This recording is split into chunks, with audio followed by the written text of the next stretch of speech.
What up, people? No, I'm making crazy noises. I am Terrell Harris, and this is Brooke Harris. and we're from the openbox.com. Today, what we're going to discuss is the Bill Clinton Monica Lewinsky scandal. So, Monica Lewinsky's been back in the news. Apparently, she's broken her silence regarding the Bill Clinton scandal that happened in roughly between 1995 and 1997.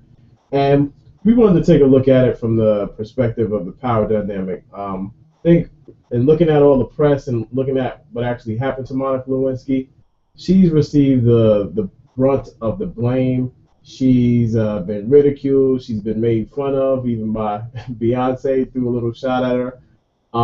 And all in the meantime, Bill Clinton has gone on with his life. I mean, he got slapped on the hand during that time as president, but he still does speeches. He still gets paid, and he's in high command as a public speaker. So we wanted to take a look at it from the perspective of who was really more, I guess, responsible for what happened. So what do you think?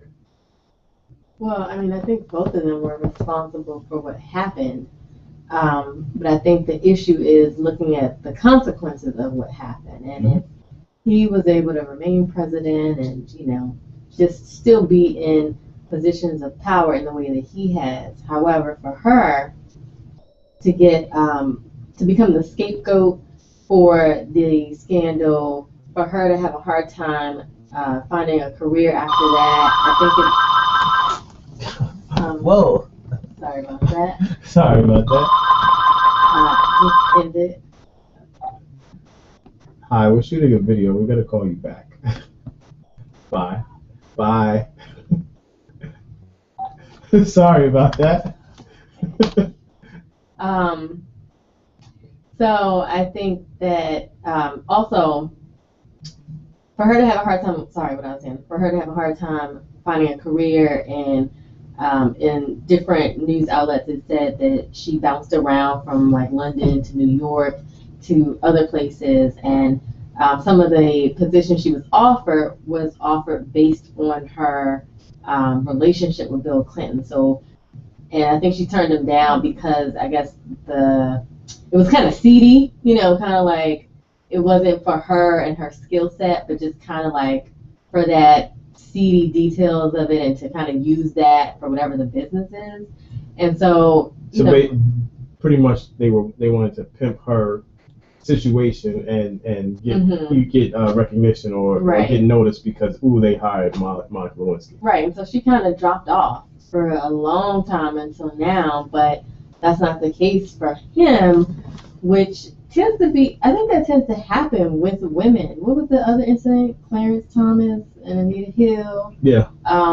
When Kobe Bryant was accused of rape and the woman who accused him of rape got death threats. I think she changed her name. A lot of times the women become the scapegoat. The women get blamed. It's a lot of victim blaming. And I think in the case of Monica Lewinsky, she admitted that it was consensual.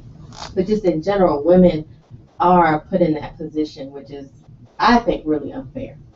Yeah, I want to take a look at some of my notes from ethics. As a part of my degree, we're required to take an ethics course, and they talk about the dynamics of power. So there's four power roles that we went over.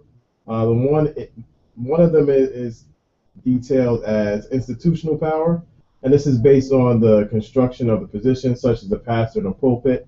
Or the President of the United States. The President of the United States. Another one is personal form of power, and this is based on knowledge and expertise or charisma, which we all know Bill Clinton has. There's another one called official role-based power, and this is the power like a police officer has, or the power a professor has, or the power the President of the United States has. Mm-hmm. And another one is called extra rational power, and this is power based on what you represent or things that are projected upon you. So for the President of the United States, when you're in that role or you're in that position, you're often termed the leader of the free world or the leader of the world. So as you can see, at least from my perspective, it was a a misuse or an abuse of power in terms of Bill Clinton and the Monica Lewinsky. So even looking at their age, I did the math.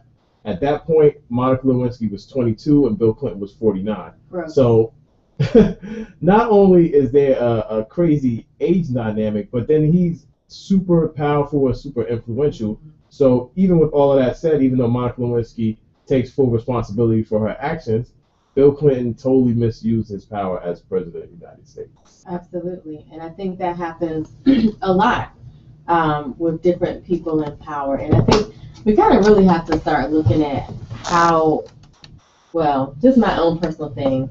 I think, for her, I do Monica Lewinsky, I do put part blame on her because not only did she know that this was her boss, she knew he was married too. Yeah. And she still, took part in it.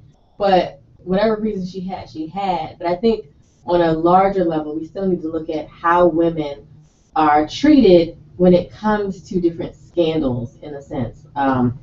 A lot of times women become the scapegoat. Women are, there's a lot of victim blaming. I'm repeating myself a little bit, but I think it's really important to look at women are objectified and used as tools, in a sense. And so I think it's really worth looking at for how as a society we treat women. And I mean this for men and women, the way we treat women.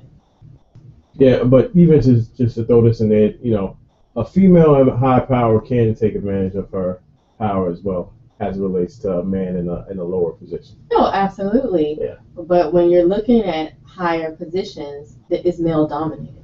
So. True. So I mean, as we talk about this ethics thing, even in looking at our positions of power, for those of you who may be in leadership, you have to realize and understand that you are first responsible as a leader, but then you have to adhere to these ethical standards, which are set pretty high, and the higher in leadership you are, the higher they're going to be.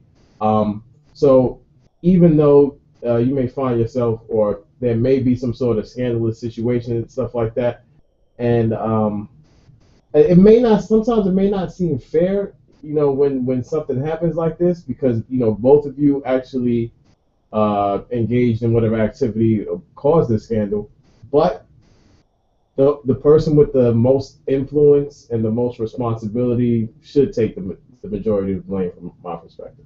And especially since when that power dynamic is there, you have you got to think about the effects that has on the person with less power.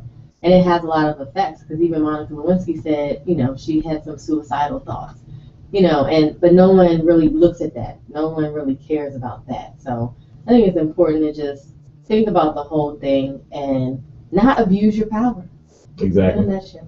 So yeah, that was one of the most important classes I've taken as it relates to seminary, because it also lets you know the power dynamics of a pastor. So the crazy thing about that is, not only do you have all of those powers that I've mentioned, but then there's also a spiritual aspect. So, you have to be careful. When we get in the pulpit or when you get into spiritual leadership, you have to be real careful, because then, as you start to care for people's souls, there's there can be attachments and things along those lines. So you want to be real careful in terms of navigation of that particular power, because although President of the United States is very influential position. When you get in relationships of a pastor and a congregant, those dynamics get real hairy and real crazy if you're not careful. Yeah, and I guess my final thought is I like where Monica Lewinsky said, well, actually, the Beyonce's verse should be Bill Clinton's all over my gown. Yeah. That's funny because it still says something about the way women are kind of targeted when it comes to scandal, but I just think we all have to really look at this a little more seriously and kind of not just direct a lot of blame in one place, but really kind of spread it a little bit more. But that's it for me. Yep, that's it. So peace and blessings. I am Terrell Harris. You can find me at Mr. Terrell Harris on Twitter. This is Atlanta Brooke on Twitter. You could also follow The Open Box on Twitter at The Open Box, or you can find it on Facebook, The Open Box. Or you can just visit the website, theopenbox.com. What we want you to do is comment below and do this. We need you to subscribe to the YouTube channel. We're going to be doing this weekly, so subscribe to stay up to date. Peace and blessings. Y'all have a good Mother's Day.